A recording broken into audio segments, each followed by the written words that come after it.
everybody, and welcome to Kickstarter update number 9. I'm standing here next to the little Larian library, in which members of the team occasionally drop books for others to read. And so they have this fantastic tracking system, which is watertight, foolproof actually, that tracks who has what book.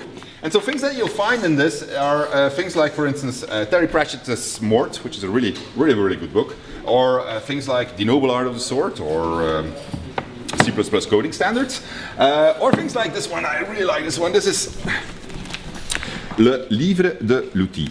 And so it's a book about tools, actually. So, and this is like a gold mine for somebody who's making a fantasy RPG. I picked this one up in the Louvre, I think, a long time ago.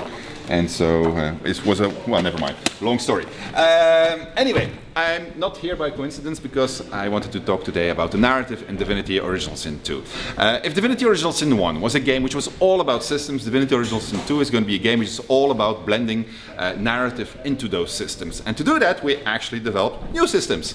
So if you watched one of our YouTube videos or streams, or one of our upcoming streams or YouTube videos, which you should definitely check out, then you'll notice that there's a lot of emphasis on the dialogue and how you get different dialogue options depending on what your origin story is, the things that you've done before, and where you come from, what race you are, and so forth. And so we have all of that going, and then on top of that we put that cocktail of cooperative and competitive questing. And when you stir it all together, you get a very complex system that yields very nice narrative experiences as you're progressing through the world. Now, we're very well aware that this is something that can explode in our face because it's very complex, but if we pull it off, it's going to give you something that is going to be unique in the history of RPGs so far, I dare say. Now, to help us do this, we've extended our team, so we have a lot of extra scripters, designers, and writers nowadays. And today we're going to talk a little bit about the writers. So on the Kickstarter page you'll find an overview of who the current writers are. There's going to be some extra writers added as a result of the Kickstarter campaign. And in the following fragment you're going to see exactly how those writers decide what dialogue options are present in the game. Have a look, it's fun stuff.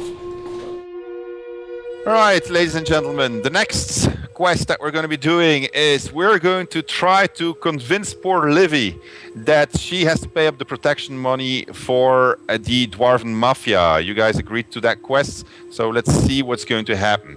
So Hudson, you're going to be talking to Livy. What do you say? To try to convince her, I'll first use my thief tag, which is in this case slightly more diplomatic, and say like, look, I've dealt with thugs like these before, and there's only one thing to do here, and that is to comply, unless you want to wake up one morning with your hands and your feet missing. She's clearly surrounded by many strong men, so she'll be unimpressed by you. But that's a good option, I like that. Okay, what else do you have? I'm also a lone wolf, so kind of an assassin, a backstabber. Yeah. And I can say like, listen, I can whisper to her, say they usually don't shoot the messenger, but in this case it might be a good idea, because these other people beside me here, they're in league actually with the mafia, so it might be a good idea to just kill them. Okay, so I guess that in that case she would say that she falls for your ruse and that she attacks the party? Yeah, indeed. Yeah, okay, sounds good. All right, anything else? Yes, I might also be just plainly aggressive and use my destroyer tag and say like, listen here, Livy, I don't have time to dance around the subject. Just give me what you owe me right now, or I'll just gut you like a fish and any dwarf that stands in my way. Oh my, Jan, you're so impressive. I'll yield here, take all my money. All right, that'll work. Okay, good. That's a good one. All right, I can do it. Gwyn, say something. Okay, so I'm an heiress. You know I'm wealthy. If you pay up now, I'll pay you back double when my mother is freed. I promise. Okay, well, that's not going to work. She's going to tell you, just give the money yourself now. And that should be it. Okay, anything else? Well, this isn't looking good, but I'm going to make sure if I can't get it, I'm going to try to put off the others.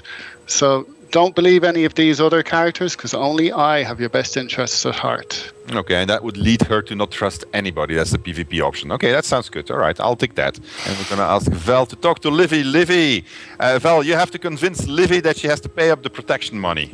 Okay, so I think first of all, I have the outcast tag. So, I mean, I can say to her, look, I know what it's like to be outcast among your own kind. I'd give anything to belong again. And all you need to do is pay a mere 57 gold. Why 57? So, well, that's just a random number. But make the right choice, and I'll even give you 10 of those gold, one outcast to another. Jesus, That's such an eloquent phrasing. And she swayed, yeah, that works. Okay.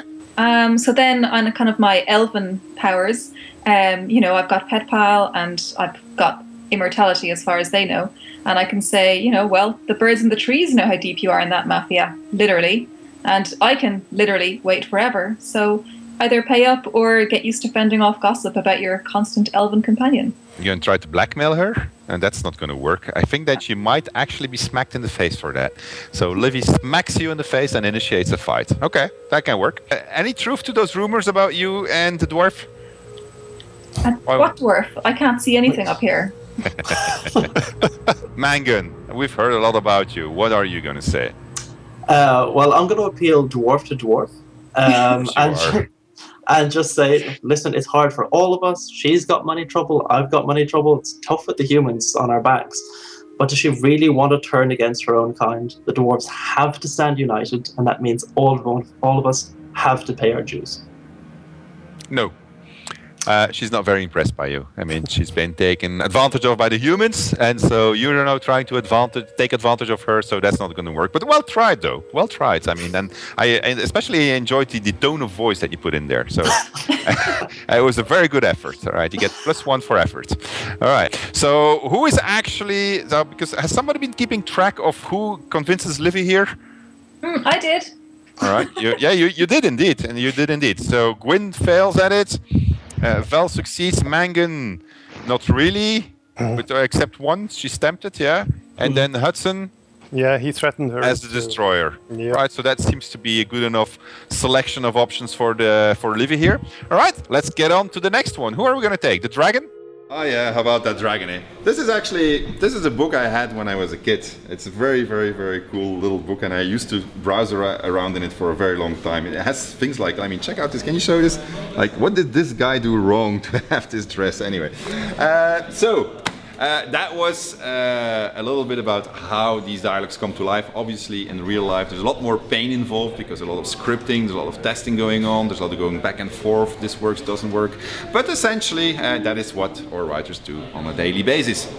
Now, that's going to be it for today. There are a few more things on the page. We're talking a little bit about purging today, so what that process is, why is it important, why you don't want to be purged, because that's very core to the story of Divinity Original Sin 2. It also shows off some of the writing of our writers. And there's also an Ask Me Anything coming up next Tuesday at some time, which is going to be specified on the page. And later today, I'll be doing a Twitch stream, so be sure to check out those details if you catch it in time. We should be doing some fun stuff tonight. And then there will be plenty of other stuff coming up as we progress to our next stretch goal, which is, of course, the Hall of Echoes. That artwork that we teased in the last update of Tanya is getting along very, very, very well, looking really good. And so we'll release that when we hit that next stretch goal, and we'll release a lot more information about the Hall of Echoes. Okay, I hope that next update is going to be that stretch goal. Take care, everybody. Bye-bye, and have a great evening.